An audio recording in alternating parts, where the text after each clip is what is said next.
Agora, na parte 2 da República das Oligarquias, vamos ver alguns movimentos e revoltas que surgiram naquela época.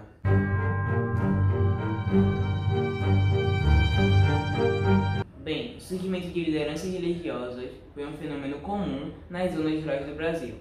A concentração de terra, o abandono, a marginalização e o poder político, além de duras condições de vida, foram elementos extremamente importantes para o surgimento de movimentos messiânicos. Eles eram chamados assim pois eram comandados por beatos, e em suas pregações eles falavam sobre a volta do Messias, que era Jesus Cristo. Esses movimentos atraíam uma população pobre e carente, que se concentrava ao redor de um beato, em um determinado lugar, que com o tempo se transformaram em várias comunidades e ao passar do tempo se transformaram em povoados, que atraíam milhares de homens, mulheres e crianças em busca de uma vida melhor. A volta do Messias representava para as populações mais carentes do interior do país a libertação do domínio dos poderosos, o juízo final e a instauração do reino de Deus na terra. Esses movimentos desafiavam o governo federal, as elites rurais e até mesmo a Igreja Católica, pois os beatos não tinham nenhuma formação na igreja e mesmo assim faziam pregações.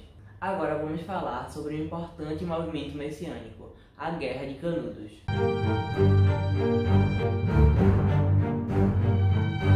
Um dos líderes religiosos mais importantes do Brasil naquele período foi Antônio Conselheiro. Ele peregrinou pelo interior do Nordeste brasileiro, pregando a palavra de Deus e realizando rituais religiosos. Ele ficou conhecido por todo o sertão do Cariri e obteve muitos seguidores. Antônio Conselheiro decidiu se fixar no interior da Bahia, fundando em 1893 o povoado de Belo Monte, que ficou conhecido como Canudos por causa da sua vegetação, que parecia com canudos. A comunidade se organizou de forma coletiva.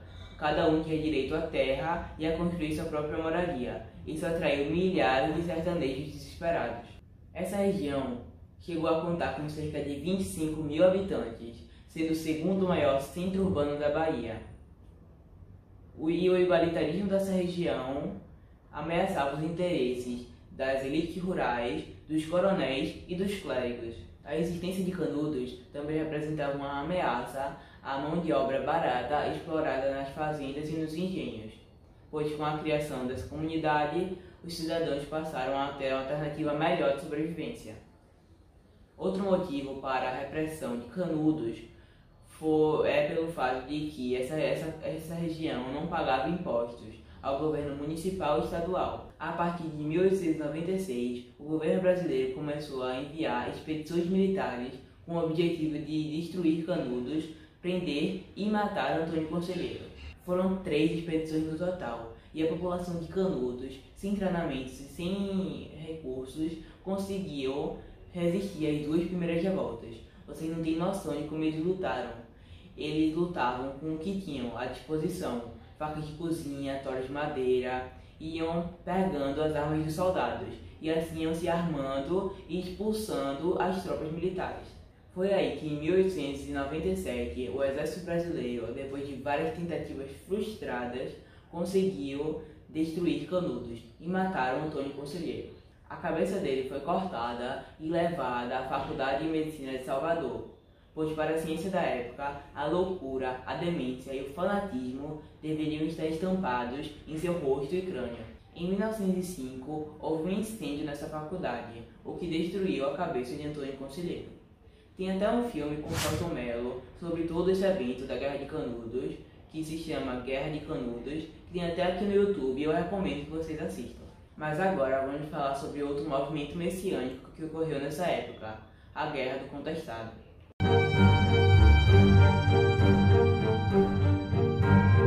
Esse conflito ocorreu na região da fronteira de Santa Catarina e Paraná, que se chamava Contestado. Essa região era alvo de constantes disputas entre empresas ferroviárias ligadas à extração de madeira e fazendeiros plantadores de erva mate. Os estados de Santa Catarina e Paraná reivindicaram a posse dessa região, pois ficava na fronteira entre eles. E no início do século XX, o Brasil concedeu a uma empresa chamada Brazil Railway uma faixa de terra ligando São Paulo ao Rio Grande do Sul para que assim fosse construída uma ferrovia. Com isso, muitos trabalhadores que moravam nessa região tiveram que deixar suas casas e procurar um lugar que tivesse melhores condições de vida, a região do Contestado. Com o fim da construção, cerca de 8.000 trabalhadores foram demitidos e também se instalaram na região do Contestado. Só que uma empresa já tinha comprado um grande lote dessa região do Contestado, o que fez com que muitos moradores tiveram que abandonar suas casas. O quadro era miséria, abandono e desemprego. Foi nessa situação que um monge chamado José Maria se destacou, chamando a atenção de vários grupos marginalizados. Em suas pregações, ele incentivava a invasão das terras das empresas estrangeiras e dos proprietários rurais, pois, segundo ele, aquelas terras eram santas. Foi aí que o presidente da época, o Marechal Hermes da Fonseca, iniciou a intervenção militar na região do Contestado, que se iniciou em 1912. Essa medida fazia parte de um projeto criado pelo presidente chamado Política da Salvação, cuja característica era o envio de expedições militares para diversos estados do país, que tinham o objetivo de conter revoltas e a eliminação de adversários políticos. Essa ação do governo resultou em um confronto armado entre os seguidores de José Maria e tropas militares. O Beato e seus aliados foram derrotados em 1916. Eles usaram até aviões para poder conter a população. Depois da derrota, aproximadamente 15.000 pessoas foram degoladas ou fuziladas. Após falar desses movimentos messiânicos, vamos falar sobre algumas revoltas urbanas que surgiram nesse período.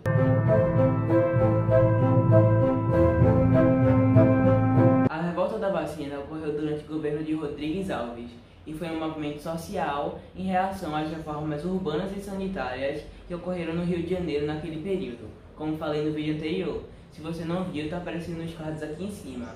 Aí você pausa esse vídeo, vai para aquele e depois volta para esse. A urbanização estava crescendo naquela época, mas de maneira desorganizada, sem nenhum planejamento urbano.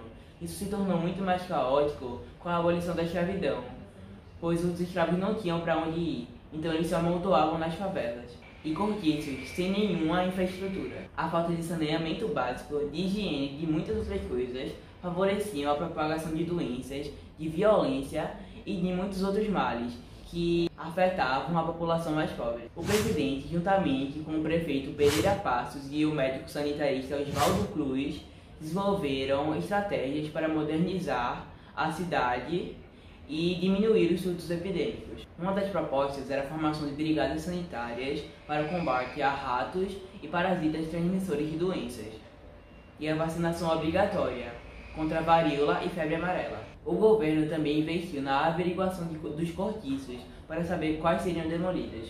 A população mais pobre demonstrava insatisfação com a vacinação obrigatória, pois não tinha sido amplamente divulgado para eles os benefícios e para que servia a vacina. Então eles pensavam que isso era uma estratégia do governo para poder matar os pobres. Outro fator que contribuiu para a revolta da população em relação à vacinação obrigatória foi o fato de que a vacinação era extremamente dolorosa. E a brigada sanitária entrava na sua casa e com um estilete abriam um quadrado de pele no seu braço, tiravam essa pele, pegavam a vacina que era em pó, jogavam nesse buraco e depois costuravam a pele de novo. Imagine a dor. Imagine você que tem medo de vacina vivesse naquele período. Então vamos agradecer o avanço da medicina e tomar a vacina sem fazer escândalo. Mas agora voltando para o assunto, os opositores políticos do presidente Rodrigues Alves se aproveitaram daquele momento e fundaram a Liga contra a Vacina Obrigatória, liderada pelo senador Lauro Sodré. E em 1904, eles foram às ruas e iniciaram conflitos contra forças policiais. Depois de diversos atos de violência, foi abolida a vacinação obrigatória, mas o processo de sanitarização do Rio de Janeiro continuou e foi concluído no ano seguinte. Agora vamos falar sobre outra revolta daquele período, a Revolta da Chibata. Salve o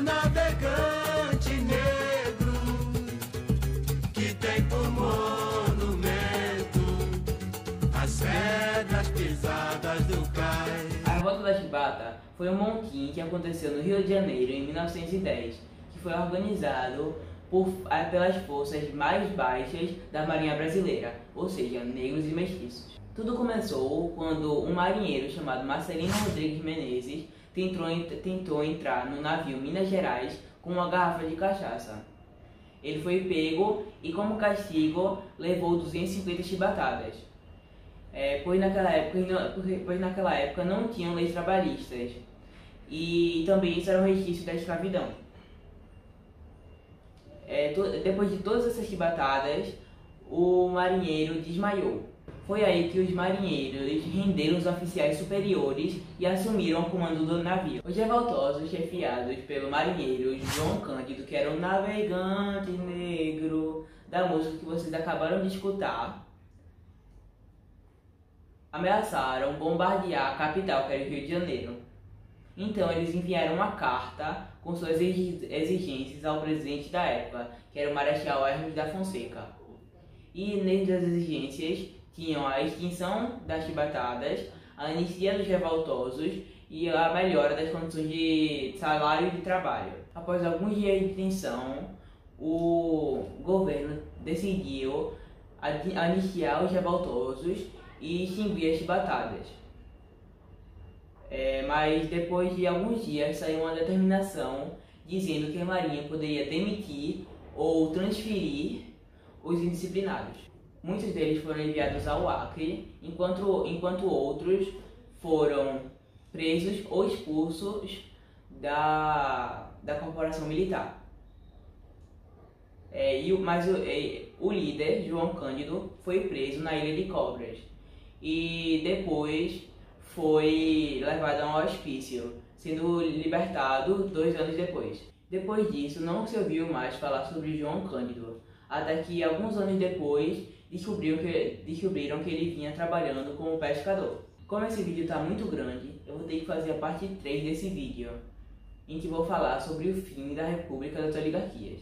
Mas espero que tenham gostado, deixe seu like, se inscreva no canal e me digam algum assunto que vocês querem que eu explique para vocês ou alguma dúvida que vocês tiverem. Até a próxima!